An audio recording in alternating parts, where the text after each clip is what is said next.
रणभेड़ी बजने वाली है। 10 मार्च के बाद कभी भी देश में आचार संहिता लागू हो सकता है, यानी लोकसभा चुनाव का शंखनाद होने में अब गिनती के ही दिन शेष रह गए हैं। लिहाजा हर पार्टी उम्मीदवारों के नामों को अंतिम रूप देने में जुट गया है। फिलहाल बाजी मारती हुई बीजेपी दिख रही है।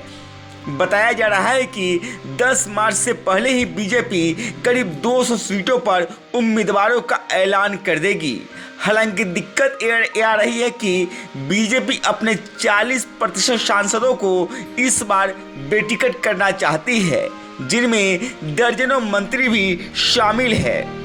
बिहार में सिर्फ 3 सवर्ण सांसदों का ही टिकट कंफर्म माना जा रहा है, नहीं तो सभी सवर्ण सांसदों को इस बार बेटिकट होना पड़ सकता है। हालांकि जिन सीटों के सांसदों का पार्टी टिकट काटने का मन बना चुकी है, वहां नामों का अंत समय में खुलासा हो सकता है। केंद्रीय कैबिनेट के सिर्फ 2 मेंबर ही बिहार में फिर से लोकसभा का टिकट पाते हुए दिख रहे हैं। इनमें एक नाम नित्यानंद राय का है तो दूसरा आरा के सांसद राजकुमार सिंह का। नहीं तो बाकी सभी मंत्री का इस बार लोकसभा चुनाव लड़ना सपना बन जाएगा। वहीं कुल 17 सांसदों में से सिर्फ 8 सांसद ही इस बार अपना टिकट कंफर्म मानकर चल रहे हैं, नहीं तो 9 सांसदों का टिकट कटना तय है।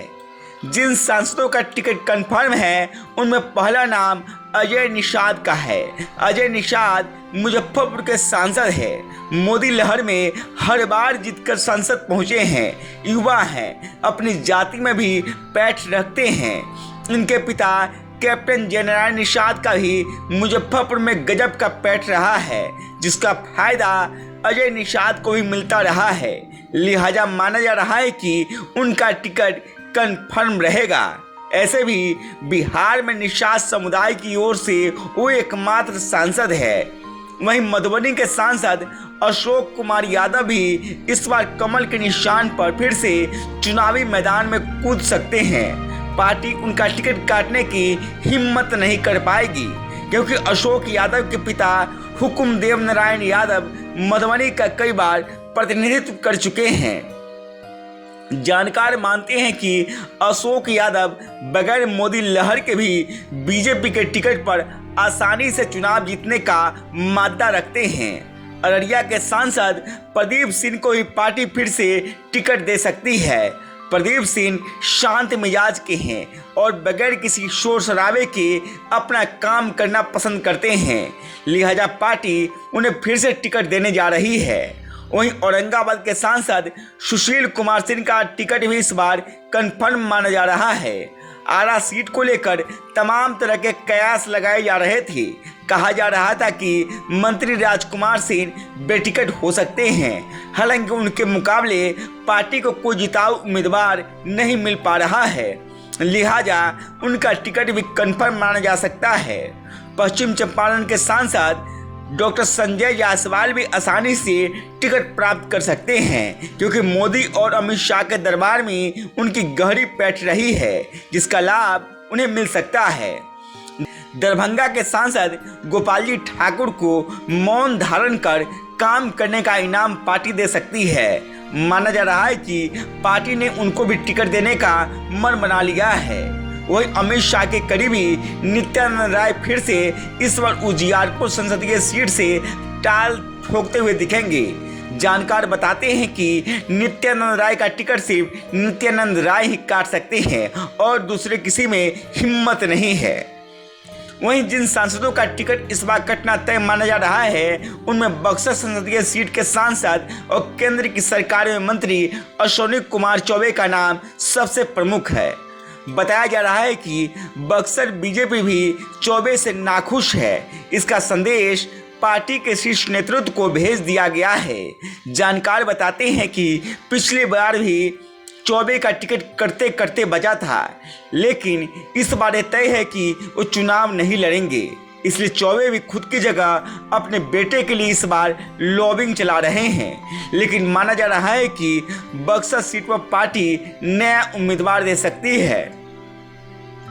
बेगूसराय के सांसद और मंत्री गिरिराज सिंह का भी इस बार टिकट कटना तय माना जा रहा है। इसके पीछे उनका परफॉर्मेंस और बगैर वजह हर मुद्दे पर बयान जारी करना है। पूर्वी चंपारण के सांसद राधा मोहन सिंह ने खुद ही ऐलान कर रखा है कि वो इस बार चुनाव नहीं लड़ेंगे। वो अपने बेटे के लिए लॉबिंग चला रहे हैं। हालांकि इस बार किसी अति पिछड़े वर्ग के उम्मीदवार को पार्टी पूर्वी चंपारण के मैदान में उतार सकती है। शिवहर सांसद रमा देवी का भी टिकट इस बार कटना तय है। इसके पीछे उम्र को वजह बताया जा रहा है। रामा देवी 70 साल से ऊपर की हो चुकी हैं। अगर मोतिहारी में किसी पिछड़े या अति पिछड़े को पार्टी टिकट देती है तो यहाँ राणा रणधीर सिंह चौहान को पार्टी उम्मीदवार बना सकती है। वहीं पटना साहिब से सांसद रविशंकर प्रसाद को संगठन के काम में लगाया जा सकता है। रविशंकर प्रसाद की जगह इस बार कायस्थ जाति से ही आने वाले ऋतुराज सिन्हा पर पार्टी भरोसा कर सकती है। सारण के सांसद राजीव प्रताप रूढ़ी से पार्टी का शीर्ष नेतृत्व नाराज बताया जा रहा है, लिहाजा उनका टिकट भी कटना तय माना जा रहा है। महाराजगंज से सांसद जनार्दन सिंह सिग्रीवाल को भी पार्टी रिपीट नहीं करने जा रही है। बताया जा रहा है कि 2 टर्म सांसद रहने के बाद भी वो इलाके में अपनी छाप छोड़ने में कामयाब नहीं रहे, लिहाजा वहां कोई नया उम्मीदवार पार्टी दे सकती है। वहीं सासाराम के सांसद छेदी पासवान के बारे में तरह तरह की चर्चाएं हो रही है। काफी समय से वो पार्टी नेतृत्व के टच से बाहर है। इलाके में भी चर्चा है कि वो राजद का दामन थाम सकते हैं। वहाँ राजद से बीजेपी में शामिल हुई एक महिला विधायक पर पार्टी दांव लगा सकती है। वहीं सबसे दिलचस्प खेला पाटलिपुत्र संसदीय क्षेत्र में देखने को मिल सकती है। पार्टी वहां से रामकृपाल यादव को रिपीट नहीं करना चाहती है। हालांकि अगर पाटलिपुत्र से मीसा यादव चुनाव लड़ती हैं तो रामकृपाल यादव पर टिकट काटने की हिम्मत शायद ही पार्टी कर सके, क्योंकि अभी तक राजद परिवार को पाटलिपुत्र से सिर्फ और सिर्फ रामकृपाल यादव ही टक्कर दे सके हैं।